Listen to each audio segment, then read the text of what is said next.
Buen día, estimados alumnos del curso de especialización en S10. Les saluda la profesora Grace Rosas Curse y a nombre del Instituto Científico del Pacífico les doy la más cordial bienvenida. En esta oportunidad vamos a desarrollar la sesión número 6 titulada Diseño de pie de presupuesto y gastos generales. El contenido para esta sesión será: número 1, diseño de pie de presupuesto. Número 2, gastos generales. Asimismo, veremos su clasificación, tanto en gastos generales relacionados con el tiempo de ejecución, como los gastos generales no relacionados con el tiempo de ejecución. Luego veremos el tema de utilidad e impuesto general a las ventas. Empecemos entonces con el diseño de pie de presupuesto. El pie de presupuesto, para empezar, es todo aquello que va por debajo del costo directo y se carga al índice unificado número 39, correspondiente al índice general de precios al consumidor. Además, a esto se le suma el IGB. Esta opción de diseño de pie de presupuesto nos va a permitir particularizar la forma de presentación y el cálculo de la parte final del presupuesto a partir del costo directo. Es decir, vamos a calcular lo que es gastos generales, utilidad e impuesto. Además, cabe resaltar que se debe realizar después de haber concluido nuestro presupuesto y de haberlo procesado. Veamos entonces un poco la estructura del presupuesto.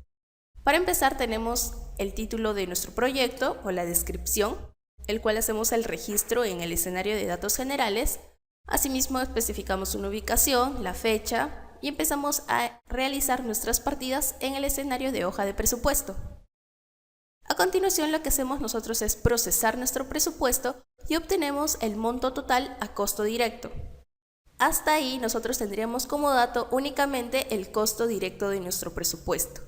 Con el diseño de pie de presupuesto nosotros vamos a calcular los montos relacionados con lo que es gastos generales, utilidad, impuesto general a las ventas, el IGB, y como resultado tendremos el presupuesto total de obra.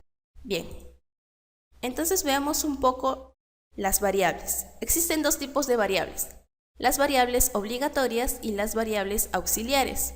El uso de estas variables obligatorias es indispensable en el diseño de pie de presupuesto. Por ejemplo, ¿cuáles son variables obligatorias? Son dos. La primera, N directo.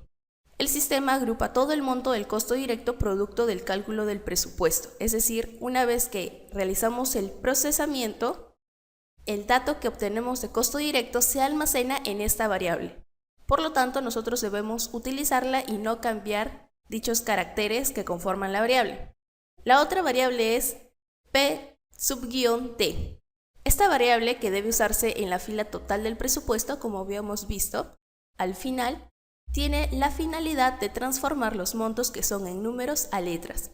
Es decir, una vez nosotros concluido y viendo el cálculo del total del presupuesto en números, también nos va a especificar el monto total, pero en letras. Es decir, si el monto total son 100.000, una fila por debajo nos dirá son 100.000 con 0.0 nuevos soles, por ejemplo.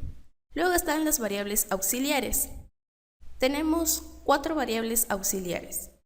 C_J. Esta variable corresponde al monto total de la mano de obra, es decir, donde va a estar incluido nuestro oficial, nuestro peón, nuestro operario de maquinaria, etc. Todos los que estén dentro de esta categoría. Luego tenemos la variable C_M. Esta variable corresponde a lo que es materiales: arena fina, arena gruesa, cemento Portland, etc. Luego tenemos C_E. Esta variable corresponde a lo que es equipos, ya sea un rodillo, un mezclador de concreto, etc. Y por último tenemos la variable C_S. Esta variable corresponde a lo que es subcontratos. Ahora, también cabe mencionar que la finalidad de estas variables auxiliares es que el usuario puede efectuar combinaciones en lo que es diseño del pie de presupuesto. Además, si el usuario requiere efectuar el cálculo analítico de gastos generales, debe usar la variable GGP en la columna macro. Es decir, esta sería una variable auxiliar, en todo caso, porque va a depender si nosotros realicemos el análisis de gastos generales en el escenario correspondiente. De no ser así, nosotros podemos usar una variable, por ejemplo, GG, que significa el gasto general, y le podemos aplicar un porcentaje del costo directo, por ejemplo el 10%, usualmente, ¿no? Vayamos entonces a S10 para realizar nuestro diseño de pie de presupuesto de nuestro proyecto.